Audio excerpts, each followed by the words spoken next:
Euh, nous sommes ravis de vous accueillir aujourd'hui pour la conférence de presse organisée par le parti PASTEF sous la direction du président du groupe parlementaire et du secrétaire général du parti, le président Ayib Daffé.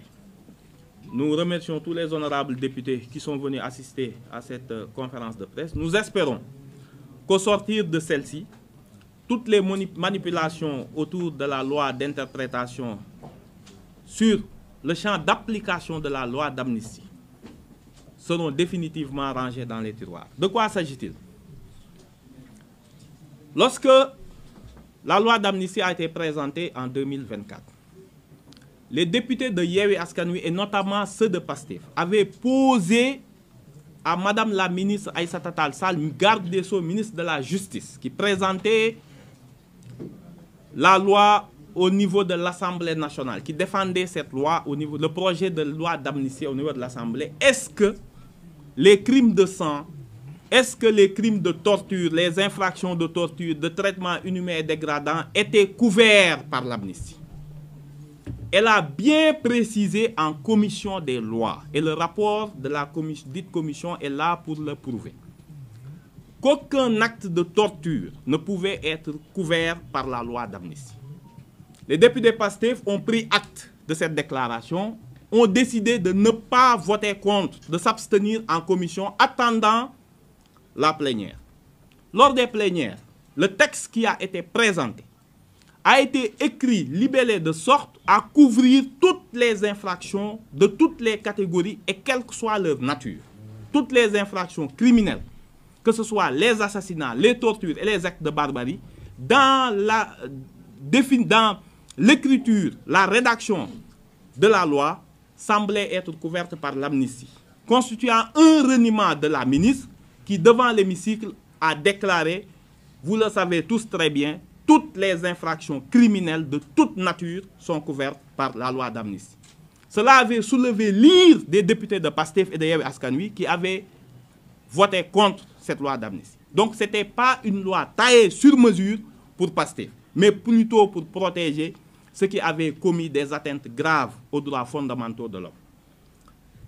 Il se trouve que, après le vote de cette loi et la controverse qui s'en est suivie, et c'est ça le but d'une loi d'interprétation, c'est de reconnaître un état de droit préexistant qu'une définition imparfaite a rendu susceptible de controverse. C'est une loi qui n'apporte rien, qui n'ajoute rien à la loi, mais qui précise juste le champ d'application de la loi d'amnistie. Que dit l'article 1er de la loi d'amnistie d'alors, votée en 2024? Que toutes les infractions criminelles et correctionnelles commises au Sénégal ou à l'étranger entre le 1er février 2024 et le 24 février ou 23 février 2021 et 2024, se rapportant à des manifestations ou ayant des motivations politiques, seraient couvertes par l'amnistie. C'est une formule ambiguë. Que signifie une infraction qui se rapporte à une manifestation?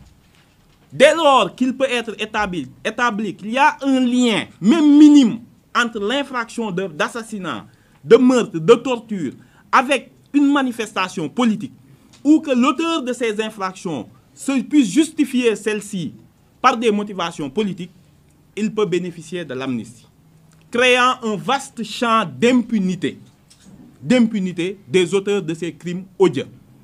Il se trouve par ailleurs que le Sénégal a souscrit, ratifié des engagements internationaux, divers instruments internationaux, que ce soit la Déclaration universelle des droits de l'homme, le Pacte international des droits civils et politiques, la Convention contre la torture et les traitements inhumains et dégradants, au terme desquels les actes de torture, les atteintes graves aux droits fondamentaux de l'homme, notamment le droit à la vie, ne sauraient être couvertes par quelque loi d'amnistie. Et ça a été corroboré par toute la jurisprudence antérieure, que ce soit au niveau de la CEDEAO, que ce soit au niveau de la Cour européenne des droits de l'homme et de la Cour interaméricaine des droits de l'homme. De façon constante et concordante, ces juges africains, européens et américains ont décidé souverainement, aidés en cela par l'interprétation faite par les instances des Nations Unies, qu'aucun acte de torture, qu'aucune atteinte grave aux droits fondamentaux de l'homme ne saurait être couverte par l'amnistie.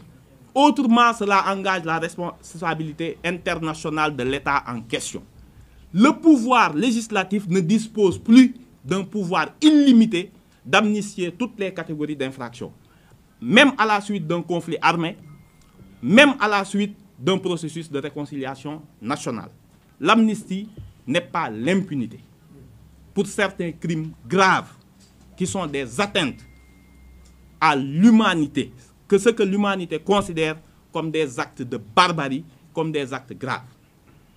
Voilà la raison pour laquelle, pour éviter que le Sénégal ne voie sa responsabilité engagée au niveau des juridictions internationales, pour absence de recours effectif pour les victimes qui souhaiteraient, victimes d'actes de torture, d'assassinat ou de meurtre, ou leur ayant droit, qu'ils puissent saisir les tribunaux sénégalais, auquel absence éventuelle de recours effectif, le groupe parlementaire de PASTEF a décidé de clarifier le champ d'application de l'amnistie pour y exclure notamment toutes les infractions criminelles ou correctionnelles qui seront qualifiées de torture, d'actes de barbarie, de meurtre, d'assassinat, de disparition de personnes, forcée de personnes et d'utilisation de nervis armés.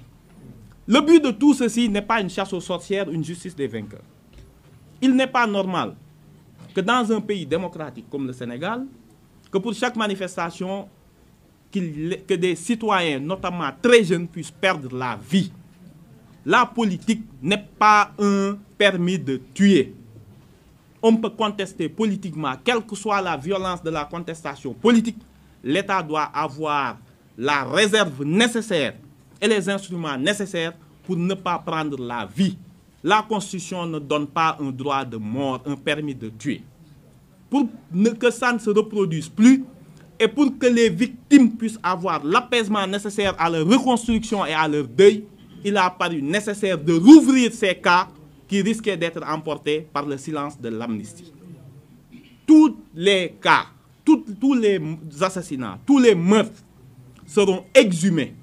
On saura qui a tué qui a utilisé des forces irrégulières, qui les a armés, qui les a financés et dans quel but.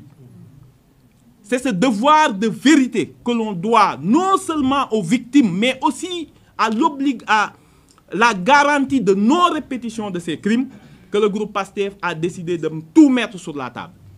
Tous les auteurs d'assassinats, de torture et de meurtre, quel que soit le bord politique qui l'appartienne, qu'ils soient de l'opposition, d'antan, nous, les manifestants, qu'ils soient du pouvoir, s'ils ont commis des actes de torture, de meurtre et d'assassinat, ces gens-là ne seront jamais couverts par l'amnistie. Ça permet aux victimes d'avoir un recours effectif ici, au niveau national. Autrement, ces auteurs risquent d'être poursuivis à l'étranger parce que les conventions créent ce qu'on appelle une compétence universelle des États. Chaque État a le droit de poursuivre un auteur de torture, même si les actes de torture n'ont pas été commis sur son territoire. C'est ce qu'on appelle la compétence universelle. Étant donné qu'une loi ne peut pas déroger à des normes impératives de droit international, qu'on appelle les normes de jus cogens, nous avons voulu éviter au Sénégal qu'il engage sa responsabilité internationale en ne permettant pas, en ne donnant pas aux victimes un recours effectif au niveau local. Le but de cette loi, encore une fois, c'est d'interpréter le champ d'application de l'amnistie pour y exclure les actes de barbarie, les meurtres, les assassinats, les disparitions forcées. Je pense que c'est suffisamment clair.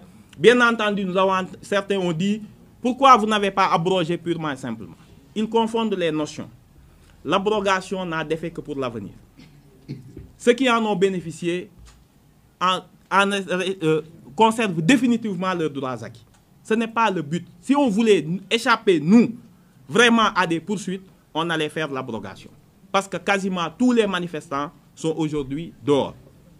Voilà le sens de cette loi interprétative, c'est de poser le débat sur le champ d'application de l'amnistie pour y déceler, pour y affirmer, pour renseigner sur les cas d'exclusion, les infractions qui ne sont pas couvertes par l'amnistie, pour qu'on puisse rechercher les auteurs, pour qu'on puisse les sanctionner, pour qu'on puisse... Autre chose, une des failles de cette loi d'amnistie, c'est de ne pas avoir prévu l'indemnisation des victimes. Ce qui est une hérésie. Toute loi d'amnistie, et ça c'est la jurisprudence de la CEDEAO qui le dit, qui ne prévoit pas l'indemnisation des victimes est présumé nul. Ça a été dit en commission des lois qu'il y aurait une commission d'indemnisation, mais on ne le trouve pas dans le dispositif du texte. Et cette loi interprétative vient aussi dire qu'à côté des tiers, des droits des tiers, il sera prévu le droit des victimes. Et par victime, on entend toutes les victimes, que ce soit les personnes physiques ou les personnes morales. Ça veut dire les sociétés ou les entreprises qui auraient subi des dommages lors de ces manifestations. Voilà les 2 points de la loi interprétative.